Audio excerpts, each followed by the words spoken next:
Hey guys, welcome back to the channel. My name is Kimothy, and on this channel we talk everything personal finance. And on today's video, we'll be talking about how to save $10,000. Now, saving $10,000 is not an easy thing to do. It's not something that you could just dabble in. It has to be very intentional, and you have to be wanting to save this $10,000. So the best way to start on how to save $10,000 is to know your why. Why do you want to save this amount of money? Is it for an emergency fund?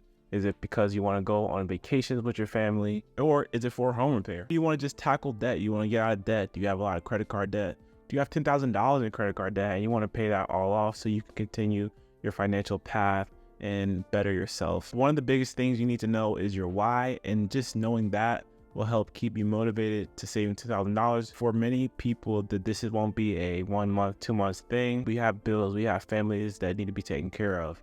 And saving $10,000 is not easy at all. And like I said, it has to be intentional. To save this $10,000, you need to break it down.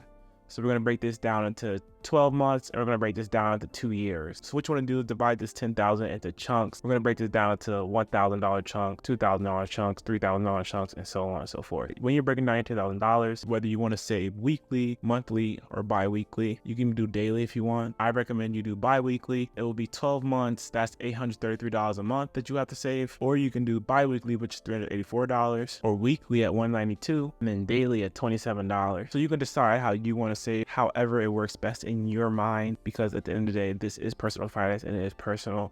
And if daily works for you, saving $27 a day and storing that to our savings works for you, all power to you. But for me, it was bi-weekly. It was putting that money aside every paycheck and seeing it grow. And if you can't do this in 1 year, maybe you could do it in 2 and save $416 a month, which makes it a lot more attainable than the $833 a month for 1 year. So one thing that you're gonna have to do in order to save $10,000 is budget. You're not gonna be able to just wake up and say, oh, I'm gonna save $10,000 today. I'm just gonna put money aside. I'm gonna live on this. And some people can, but a lot of people can't, and it's very difficult. So you're gonna have to learn how to budget. I do have videos on budgets, and I talk about budgets in almost all of my videos. If you don't know how to create a budget, what you're gonna do is track your expenses, track your spending, and then put a limit on those spendings. So say your budget is $300 a month. On groceries, you're not gonna go over that $300 a month, but at the same time, you're going to save a certain amount of money towards your savings. So then we go back to, how much do you wanna save? Do you wanna save it monthly? Do you want to save $833 from a paycheck? Do you want to save $833 for a whole month? Or do you want to save $384 a paycheck? Or you could just save $500 a paycheck. However you want to do it, it's personal. It's whatever works for you. If your income is not super high, you can still do $200 a month. You can still do $100 a month. But just getting towards that goal, you're going to have to start saving. You're going to have to budget. You're going to have to plan out how you're going to spend your money for the month. Another way that you can save this money is by putting a certain amount aside and just living off the rest. Automatically, every month, you're going to put aside $500 towards savings, and you're going to figure out how to live on the rest of the money. However much money comes in a month, you're going to put aside $500, and everything else you live off of. Everything else is your housing. That's your transportation, that's your groceries, that's your going out to eat. But you know that every month, $500 is going to this account. Another thing you need to do is cut back on expenses. Us Americans, we spend money and we spend it fast, and we have all these different cars. We have car payments, we have these nice houses. We spend money on going out to eat. Too much money on these things. You're going to cut back on expenses. If you're going to want to save $10,000 and you're already just living some kind of extravagant lifestyle, or your lifestyle is already inflated, you're going to have to cut back in order to save the $10,000, especially if you want to save it quickly. Within a year or two, we're going to have to cut back on expenses. I'm going to tell you some ways that you can cut back on expenses in the big 3 categories.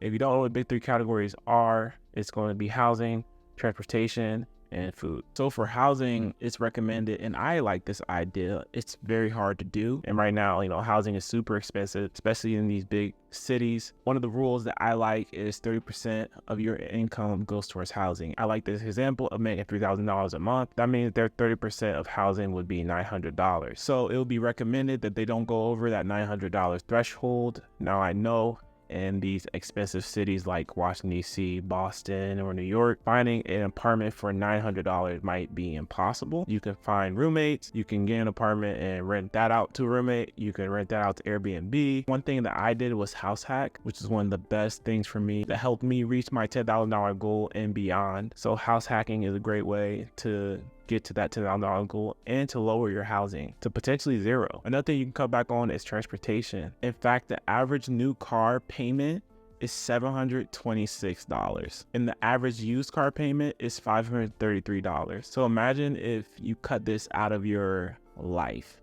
If you sold your car or just don't get a new car and you have a car that's paid off, car that's great on gas. I'm still driving my 2002 Toyota Camry and I love it. I got liners missing on both sides. I got no hubcaps. It's creaky, it's bouncy, but it gets me to where I'm going and it's great on gas.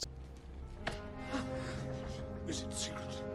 Is it safe? So those are ways you can cut down on transportation. You can also use apps that give you money back on gas when you spend. Stay out of the car loans. Anything that's taken away from your saving goal to $10,000, you want to cut those expenses in half or cut them completely out so you can reach that $10,000 goal quickly. And finally, there are ways you can cut back on food. And I saw through a quick internet search that an average of $1,080 is actually spent on food.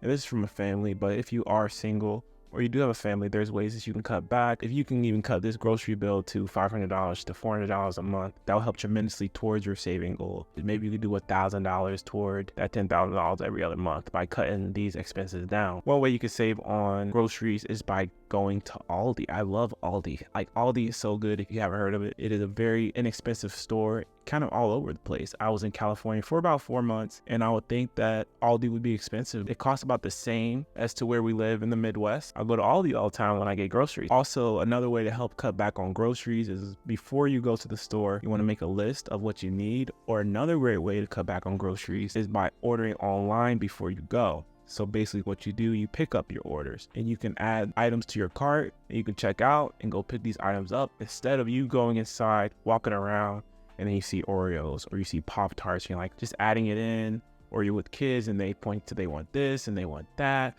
And you're just like, oh, hey, go ahead, throw it in, just throw it in.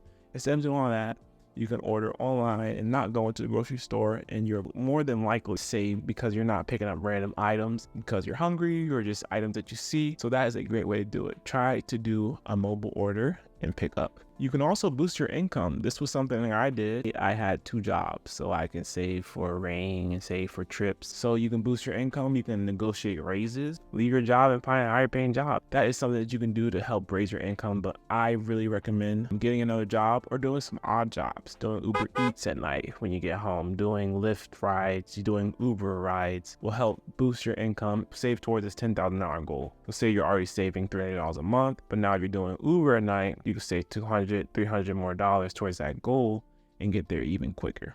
And number 6, you're going to save strategically. So this comes back to automatically saving your money to high interest savings accounts. These are accounts like Ally Bank, which I use, which right now at the time of this recording, it is at about a 4.3% interest rate, which is pretty good. It's way better than a lot of the banks that offer 0.00001% on your money. And since this is a longer goal that you may do in a year or two, you can put that money into CDs, which have higher interest rates, maybe at 4.5% or 5%, just a little bit higher than a high yield savings account. This money is locked in for 6 months to a year to even longer. That money is also collecting more interest than some high yield savings accounts, and definitely way more than keeping that money in your checking account or under your mattress. You also want to automate your savings. As soon as that money hits your checking account, you want that money automatically transferred to your high yield savings account. You don't even want to see it. You can have it automatically transferred from your paycheck, so it doesn't even come into your checking account. This is something that I do. I have automatic savings on, so I have a certain amount that I save